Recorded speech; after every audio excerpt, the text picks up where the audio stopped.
കൊച്ചിയിൽ നിന്ന് വിഷ്ണു സുരേഷ് കൂടി നമുക്കൊപ്പം ചേരുന്നു. വിഷ്ണു, കൊച്ചി കടൽത്തീരത്ത് നിന്ന് നമുക്ക് ലഭിക്കുന്ന വിവരം എന്താണ്? ഈ കാര്യത്തിൽ കപ്പൽ പൂർണ്ണമായി മുങ്ങിയെന്നാണല്ലോ ഷബീദ് റിപ്പോർട്ട് ചെയ്യുന്നത്. കെൻ കപ്പല് പൂർണ്ണമായി മുങ്ങി, എല്ലാ ശ്രമങ്ങളും വിഫലമായി എന്നാണ് ലഭിക്കുന്ന വിവരം. ഇന്ത്യൻ നാവികസേന ഇന്നലെ രാത്രി മുതൽ ഈ കപ്പൽ ഉയർത്താനുള്ളൊരു ശ്രമം അവരുടെ ഭാഗത്തുണ്ടായിരുന്നു. ആ ശ്രമത്തിന്റെ ഭാഗമായാണ് 3 നാവികരോട് ആ കപ്പലിൽ തുടരാൻ പറഞ്ഞത്. ഈ കണ്ടെയ്നറുകൾ മാറ്റിയ ശേഷം കപ്പൽ ഉയർത്തി ടഗ് ബോട്ട് വഴി ഈ തീരത്തേക്ക് എത്തിക്കാമെന്നൊരു പ്രതീക്ഷയിലായിരുന്നു അവരുണ്ടായിരുന്നത്. പക്ഷേ അങ്ങനെയുള്ള ശ്രമങ്ങളൊക്കെ വിഫലമായിരുന്നു. ഇന്നലെ 28 ഡിഗ്രിയോളമാണ് ഈ കപ്പൽ ചരിഞ്ഞത്. ആ കപ്പൽ ഇപ്പോൾ പൂർണ്ണമായി മുങ്ങിയിരിക്കുന്നു. അതിന് പ്രധാനപ്പെട്ട കാരണം ഈ കടൽ പ്രക്ഷുബ്ധമായത് തന്നെയാണ്. ഇന്നലെ രാത്രിയോടുകൂടി തന്നെ കപ്പൽ ഏറെക്കുറെ മുങ്ങിയ ഘട്ടത്തിലായിരുന്നു. അപ്പോഴും രാവിലെ ഹൈടൈഡ് ഉണ്ടാകില്ല.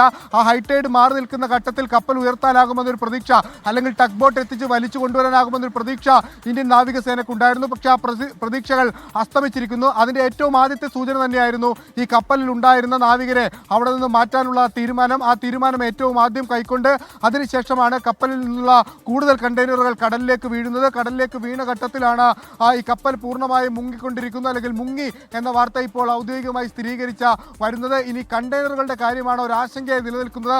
ഇന്നലെ 9 കണ്ടെയ്നറുകൾ വീണപ്പോൾ തന്നെ നമുക്ക് തീരദേശത്ത് കനത്ത ജാഗ്രതാ നിർദ്ദേശങ്ങൾ എല്ലാ ഭാഗത്തും വന്നിരുന്നു.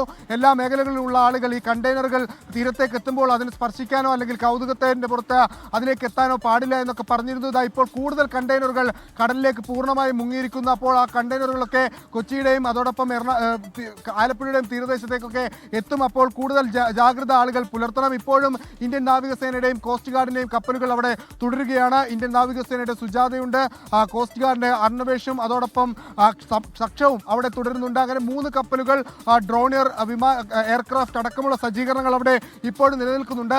ഏറ്റവും ആശ്വാസകരമായ കാര്യം, ഈ കപ്പലിലുണ്ടായിരുന്ന എല്ലാവരെയും 24 പേരാണ് ആ കപ്പലിലുണ്ടായിരുന്നത്. ആ 24 പേരെയും ഇന്ത്യൻ നാവികസേനയും കോസ്റ്റ് ഗാർഡും ചേർന്ന് രക്ഷിച്ചു എന്നുള്ളതാണ്. ഇന്നലെ രാത്രിയോട് തന്നെ ഏകദേശം ഈ കപ്പൽ മുങ്ങുമെന്നൊരു വിവരമുണ്ടായെങ്കിലും ഒരു അവസാന ശ്രമം എന്ന നിലയിലായിരുന്നു ഇന്ത്യൻ നാവികസേന ടഗ് ബോട്ട് എത്തിച്ച് വലിച്ച കപ്പൽ തീരത്തേക്ക് കൊണ്ടുവരാൻ ശ്രമിക്കുന്നു എന്ന വാർത്തകൾ ഇന്ന് രാവിലെ ഏറ്റവും പുതിയ അപ്ഡേറ്റായി വന്നത്.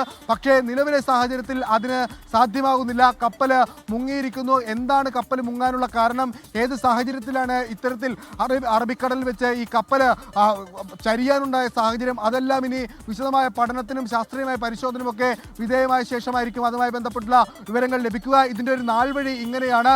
ഇന്നലെ ഏകദേശം രാവിലെയോടുകൂടി വിഴിഞ്ഞത്ത് നിന്ന് പുറപ്പെട്ട കപ്പൽ 2:30 കൊച്ചി തീരത്ത് നിന്ന് 38 നോട്ടിക്കൽ മൈൽ അകത്തേക്ക് അറബിക്കടലിൽ വെച്ച് ചരിയുന്നു.